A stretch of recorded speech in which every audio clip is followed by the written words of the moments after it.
Well, Frank, great to speak to you today. How pleased are you to finally get this rematch announced, and we've got a date for it now as well? Well, I'm delighted because it's such a good fight, and I think it's going to be an extra special fight this time round. A lot on the line from the two guys. Lots happened since the first one, which was behind closed doors. Since then, Lyndon Arthur has been installed as the #1 mandatory challenger for the WBO light heavyweight title. So that adds a lot of spice to it. It's going to be whoever wins this fight will wind up getting a world title shot. So this is really important. As you said there, Lyndon having that WBO #1 status, do you see the next fight for the winner being a world title fight? I'm going to move heaven and earth to make that happen. I will try as hard as I can to ensure that's going to happen.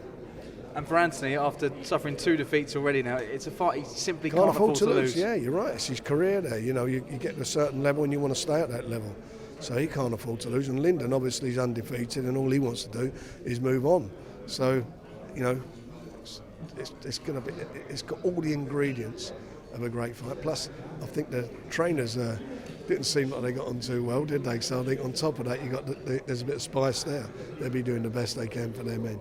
There's some brilliant domestic potential fights out there. The Yeah. British light heavyweight scene at the moment is incredible. You've got some in your own stable. There's the likes of Callum Smith who are looking to stake a claim at this level. Yeah. You've got him. You've got Callum Johnson. So there's some good fights there to be made, and we'd love to make them, and we will do. I mean, that's one thing we do.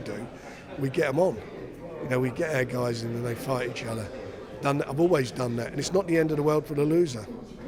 In terms of potential fights taking place this year, we spoke last week about that fight between Tommy Fury and Jake Paul moving a step closer. Where and when do you think that fight will take place? I think we jumped on another step today, so I'm hoping within the next few days we're going to get it over the line.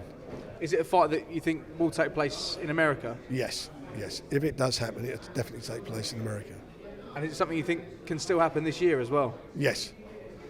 The intention is to get it on before Christmas. Not Christmas Day, but before Christmas.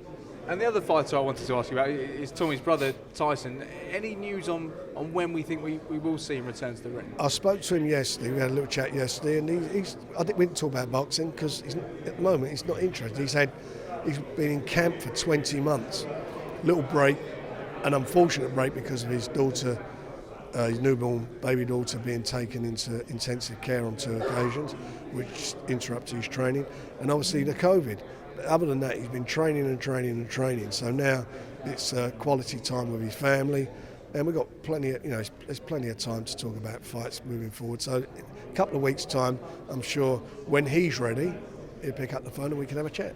Boxing obviously not the most important thing for him at the moment. Just in terms of that WBC situation, do you think that if Dillian Whyte wins this fight next weekend, which is not a gimme, that he will be given that mandatory status and that fight will be forced with Tyson? They may do it, but it's when they decide the mandatory is due.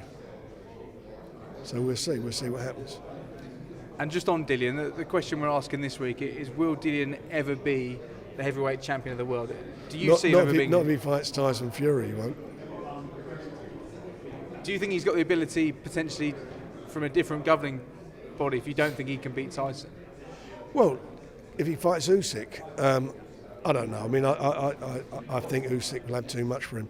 To be quite honest, I look at Dillian. I look at fighters who fought, the same opponent, and Tyson fought Derek Chisora on 2 occasions. Second fight he had with him, he absolutely took him to school. He never won a second of any rounds, and he should have been pulled out a couple of rounds earlier.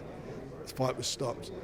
And then you look at Dillian Whyte in with Chisora, and Chisora, I thought, won the first, didn't get the decision. The second one, he's in front till he got clipped. So what would Tyson do to him? I think Tyson will be his governor every day, all day long. And just going back briefly to this Tommy Fury potential fight against Jake Paul, how do you feel about it as a fight? Because it's a very different pathway for a young boxer, just 7 professional fights. It's a big gamble for him at this stage. Well, it's a big gamble, but it's a very lucrative gamble.